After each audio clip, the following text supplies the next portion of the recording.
अस्सलाम वालेकुम। आज हम physical orientation of parallel platforms पढ़ेंगे, जिसके अंदर एक आर्किटेक्चर है पैरेलल रैंडम एक्सेस मशीन, जिसको पी रैम भी कहते हैं। इसके अंदर पी प्रोसेसर्स होते हैं, मतलब एन नंबर्स ऑफ प्रोसेसर होते हैं, वो एक ही शेयर्ड मेमोरी को कनेक्टेड होते हैं। मतलब पी प्रोसेसर्स एक ही ब्लॉक ऑफ मेमोरी या शेयर्ड मेमोरी से कनेक्ट होता है, जो कि अनबाउंडेड साइज की होती है।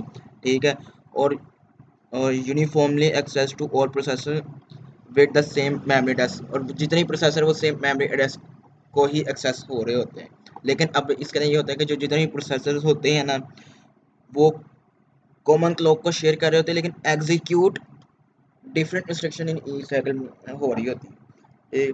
अब इसके अंदर मेन आर्किटेक्चर क्या होता है, मैं आपको बताता हूँ। एक प्रोसेसर ये है, एक प्रोसेसर ये है, एक प्रोसेसर ये है, ऐसे ऐसे ऐसे एक प्रोसेसर ये, ठीक है। अब इन ये जाकर कनेक्ट होते हैं एक वो मेमोरी कंट्रोल यूनिट से, ठीक है, जिसको हम एम सी यू भी कहते हैं। मेमोरी कंट्रोल यूनिट से कनेक्टेड होते हैं सारे, और ये मेमोरी कंट्रोल यूनिट अगर शेयर्ड मेमोरी से कनेक्ट होता है, जिसको मैं कर देता हूँ एस एम, ठीक है। जितने प्रोसेसर्स और मेमोरी के दरमियान जितनी भी कम्युनिकेशन होती है ना, वो इस एम सी यू के बिना पर होती है। यही उनके दरमियान कम्युनिकेशन करवा रहा होता है। तो अब आगे पी रैम की टाइप्स होती हैं, ठीक है। वो इनको पी रैम को सब क्लासेस में डिवाइड कर दिया गया, जिसके अंदर एक्सक्लूसिव रीड एक्सक्लूसिव राइट आ जाता है, कॉन्करेंट रीड एक्सक्लूसिव राइट आ जाता है, एक्सक्लूसिव रीड करंट राइट आ जाता है, और कॉन्करेंट रीड और कॉन्करेंट राइट आ जाता है। एक्सक्लूसिव रीड का मतलब एक बार ही एक प्रोसेसर एक वक्त में एक ही प्रोसेसर रीड कर रहा होगा। एक्सक्लूसिव का मतलब ये होता है, और कॉन्करेंट का मतलब होता है एक से ज़्यादा प्रोसेसर एक वक्त में कोई वो चीज़ कर रहे होंगे। अब जैसे एक्सक्लूसिव रीड और एक्सक्लूसिव राइट का मतलब है कि एक वक्त में प्रोसेसर एक बार ही राइट कर रहा होगा या एक बार ही रीड कर रहा होगा, ठीक है। No concurrent read write operation allowed, मतलब एक से ज़्यादा रीड राइट नहीं कर सक रहा होगा एक से ज़्यादा प्रोसेसर एक वक्त में, एक ही प्रोसेसर या रीड कर रहा होगा या राइट कर रहा होगा। ये ये वीकर स्पीड है मॉडल है, मतलब अब ये ज़्यादा यूज़ भी नहीं होता। कॉन्करेंट रीड एक्सक्लूसिव राइट, इसके अंदर हम जो प्रोसेसर एक से ज़्यादा प्रोसेसर रीड ज़रूर कर रहे होंगे, लेकिन वो मेमोरी के अंदर राइट जो है ना, वो एक ही प्रोसेसर एक वक्त में कर रहा होगा, ठीक है। ये आगे मैं बताता हूँ इनमें फिर मसला क्या आ जाता है। अगर वो असल में जितने प्रोसेसर है ना, रीड सारे के सारे मेमोरी से कर सकते हैं एक वक्त में, उसमें कोई मसला नहीं आता।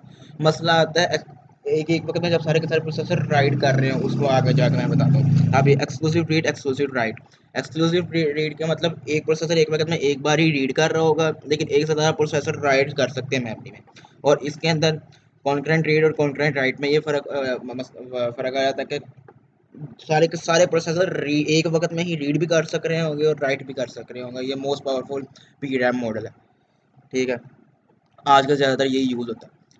अच्छा, exclusive read does not create semantic inconsistency. अब इसका मतलब ये है कि जब एक प्रोसेसर मेमोरी में से रीड कर रहा है, ठीक है, अगर वो सारे के सारे एक वक्त में एक मेमोरी एड्रेस पे जाकर रीड कर भी रहे होंगे ना डाटा, तो उससे कोई मसला नहीं होगा। लेकिन मसला तब होगा जब एक वक्त में एक से ज़्यादा राइट कर रहे होंगे। फ़र्ज़ कीजिए ये मेमोरी है, ठीक है। इस प्रोसेसर ने आके यहाँ पे आके कुछ सेव करवा दिया, ठीक है। अब अब उसी प्रोसेसर ने आके और इस ये जो डाटा इस प्रोसेसर ने सेव करवाया है यहाँ पे, इस प्रोसेसर को चाहिए था, लेकिन इस प्रोसेसर को एक्सेस करने से पहले ही इसने आके चेंज कर दिया, राइट कर दिया। अब इस प्रोसेसर के पास डाटा इसके वाला आएगा, ठीक है। जैसे इसको मैं ज़्यादा एलेबोरेट करके बताता हूँ। P1 processor, P2 processor, P3 processor ने मेमोरी में जाके कुछ करना, ठीक है। अब इसने जाके प्रोसेसर 1 ने जाके इधर कुछ राइट करवाया था डाटा। अब प्रोसेसर 2 को वो डाटा चाहिए था, लेकिन प्रोसेसर 3 ने पहले ही आके इधर कुछ और राइट करवा दिया। अब प्रोसेसर 2 के पास कौन सा डाटा जाएगा? वो डाटा जाएगा ये वाला, जो कि उसके लिए अब एक रॉन्ग चंक है, गलत डाटा है उसके लिए। तो इसलिए ये कॉन्करेंट राइट में मसला हो रहा था, जिसके लिए हम आगे मैकेनिज्म यूज़ करते हैं। वो मैकेनिज्म अब क्या है? कॉमन अब कॉमन के अंदर अब ये आया था कि अब एक से ज़्यादा प्रोसेसर तभी राइट कर सकते हैं जब उन सब में डाटा कॉमन है। फर्ज कीजिए, जब मैंने पिछले मैंने एग्जाम्पल में बताया कि P1 ने जाके डाटा सेव करवाया था और P2 ने भी जाके सेव करवा दिया। अब इसके अंदर ये था कि P1 ने जब डाटा कराया, P2 तभी डाटा सेव करवा सकेगा कॉन्करेंट जब P1 और P3 का डाटा सेम होगा। ठीक है, अब जैसे देखिए, ये पर एक प्रोसेसर है, ये दो प्रोसेसर है, दूसरा प्रोसेसर है, तीसरा प्रोसेसर है। अब इन प्रोसेसर 1 और प्रोसेसर 3 ने ना सेव करवाना है, ये दोनों जाके तभी डाटा आपस में मेमोरी में सेव कर पाएंगे जब इन दोनों का डाटा सेम होगा, क्योंकि P2 को चाहिए था डाटा। अब चाहे P2 चाहे अब ये वाला उठाए चाहे ये वाला उठाए, उसके लिए दोनों डाटा एक ही है और दोनों डाटा सेम है, इसके लिए उसका कोई मसला नहीं होगा। कॉमन का ये है।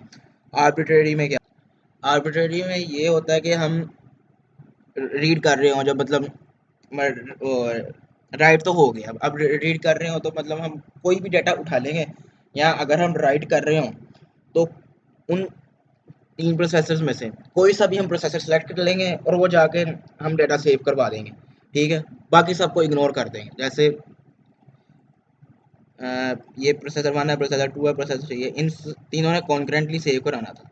ठीक है, अब इसके अंदर ये होगा कि हम रैंडमली हमने कोई सा भी प्रोसेसर चूज़ कर लिया, मतलब मैंने प्रोसेसर 1 चूज़ कर लिया। ठीक है, अब ठीक है, तो अब इसका डाटा हम जाके सेव करा देंगे, इन दोनों का डाटा इग्नोर करवा देंगे। या फिर हम रैंडमली प्रोसेसर 3 को मैंने चूज़ कर लिया, प्रोसेसर 2 और प्रोसेसर 1 का डाटा इग्नोर कर देंगे, वो प्रोसेसर 3 का जाके सेव करा देंगे। आर्बिट्रेरी में ये मतलब होता है। ठीक है, अब प्रायोरिटी में ये होता है कि हम किस वो प्रायोरिटी के हिसाब से प्रोसेसर्स को असाइन कर दें कि इस प्रोसेसर की प्रायोरिटी सबसे हाई है, इसकी लो है, इसकी लो है, फिर इसकी सबसे लो है। ठीक है, उसके हिसाब से हम डाटा सेव करवा सकते हैं मेमोरी में। जैसे ये मेमोरी है, ठीक है, हमने इस प्रोसेसर को सबसे ज़्यादा हाई प्रायोरिटी दी है, इसको उससे कम और इसको उससे कम। ठीक है, फर्ज करें जब एक वक्त आएगा जब इन तीनों ने कॉन्करेंटली राइट करवाना है डाटा, तो हमने सबसे ज़्यादा हाई प्रायोरिटी इसको दी है।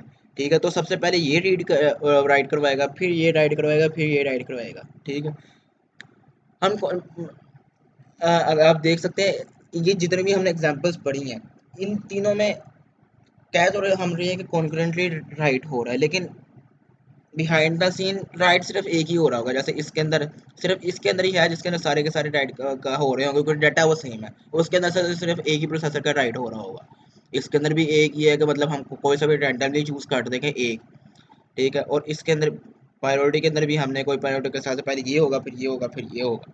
ठीक है, इन शॉर्ट कॉन्करेंट कह तो रहे हैं, लेकिन उसके अंदर आगे भी हम रिस्ट्रिक्शन लगा रहे हैं, रिस्ट्रिक्शन लगा के भी एक ही प्रोसेसर का डाटा जाके सेव होगा। जैसे अब सम पढ़ते हैं, अब सम के अंदर ये होता है कि जितने भी प्रोसेसर्स हैं और जितने एक वक्त में सारे प्रोसेसर ने जो प्रोसेसर ने डाटा सेव करवाना है, ठीक है, उन सब का हम सम लेंगे और वो जाके डाटा सेव करवा देंगे उस मेमोरी लोकेशन पे। ठीक है, अब सम भी हो गया। अब हम पढ़ते हैं इसकी कॉम्प्लेक्सिटी क्या होगी, मतलब प्रोसेसर्स और मेमोरी के दरमियान जब हमने डाटा कम्युनिकेशन करवानी है या आगे फिर प्रोसेसिंग करनी है, उसकी क्या कॉम्प्लेक्सिटी होगी। ठीक, अब अगर हम एक्सक्लूसिव रीड और एक्सक्लूसिव राइट, मतलब एक वक्त में एक रीड या एक वक्त में एक राइट कर सकता है, उसकी अगर हम कॉम्प्लेक्सिटी निकालें, देखिए ये प्रोसेसर है, इसने ये डाटा यहाँ से उठाया, हम कहते हैं कि उसका ना एक वक्त में एक वर्ड उठाने की कॉम्प्लेक्सिटी होती है ये बिग O1।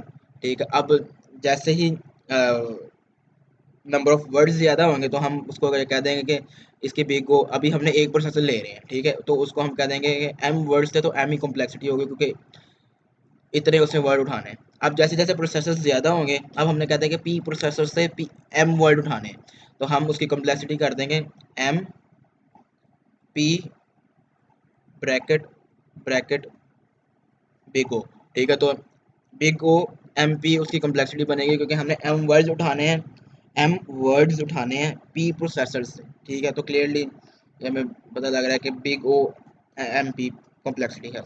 चलिए आज के लिए इतना ही, आगे फिर अगले लेक्चर में पढ़ते हैं।